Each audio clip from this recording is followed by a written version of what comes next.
Hey, it's Ethan Skolnick from 5 on the Floor on the 5 Reasons Sports Network, and this is the latest Take 5. So Jimmy Butler will not be playing for the Miami Heat in the next two games, the ones in Milwaukee and Brooklyn, just like the last road trip. He will be suspended. He was suspended for 7 games the first time around, 1 game at home and 6 on the road. Was brought back after a couple of meetings, one with Pat Riley and one with the Arisons, the ownership group. And they told him that they would try to work out a trade for him, since a trade is what he wanted, but that he would have to play nice with the team until they did so. So he came back. He played 3 games. He gave some effort in some stretches of the games. Not so much in the first game, a little bit better in the second game, even though he scored more points in the first game. He had 18 in the first game and 8 in the second, but was more involved in the second game. In the third game, I chronicled this. He's not really sitting with his teammates on the bench in the huddles, anything like that. Does not seem particularly engaged. Been basically walking out for introductions before they start.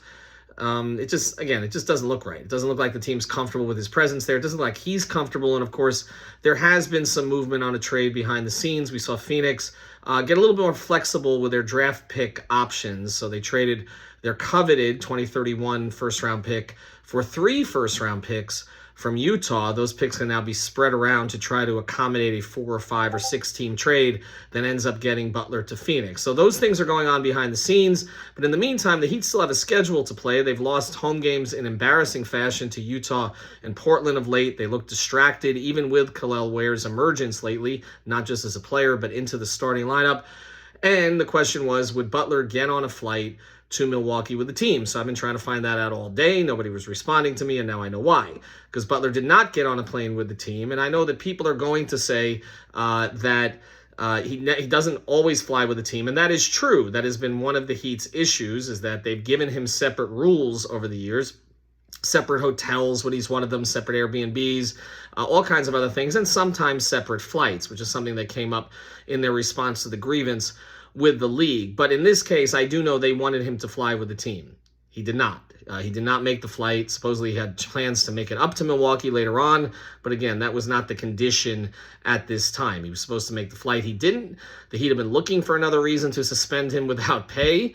They found one. Okay, I think they would have preferred to not have another distraction. But now that they have the distraction, then they're not going to pay him to sit at home. So another 2-game suspension, more lost pay for Jimmy Butler. I'm sure that the NBAPA will probably file another grievance. The Heat will have to defend themselves there, and hopefully, this thing gets resolved soon, because this has become a stain in a lot of ways on Jimmy Butler's legacy here. Some will say it's a stain on the organization. Again, you can pick your side, but whatever it is, it just doesn't look great. And the Heat are a 500 team right now that needs to pivot to a new build beyond Jimmy Butler. Maybe in years down the road, there will be some kind of reconciliation between the two sides, and 22 will go in the rafters as it would have gone. But the way that Butler has handled this, I can't guarantee anything for the future. So the story here, again, first reported by Shams at ESPN. It is accurate.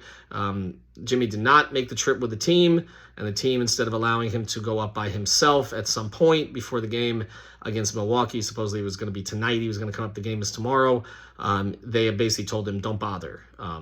Go home, and we'll suspend you for 2 more games. So it's going to be a total of 9 games of suspension for Jimmy Butler by the end of this. It's a lot of lost pay. In fact, it's more pay that's been lost on this than would have been the difference between what he was going to get for an opt-in with the Miami Heat and what he wanted from the Miami Heat in that first year, because it would have been a $3 million difference that he would have accumulated there if the Heat had given him the extension that he wanted, and of course an additional $58 million for the next year. Anyway, Ethan Skolnick. We'll have more on 5 on the Floor. Just wanted to get this up quickly. Jimmy Butler suspended. He will not play in Milwaukee or in Brooklyn, and now we wait.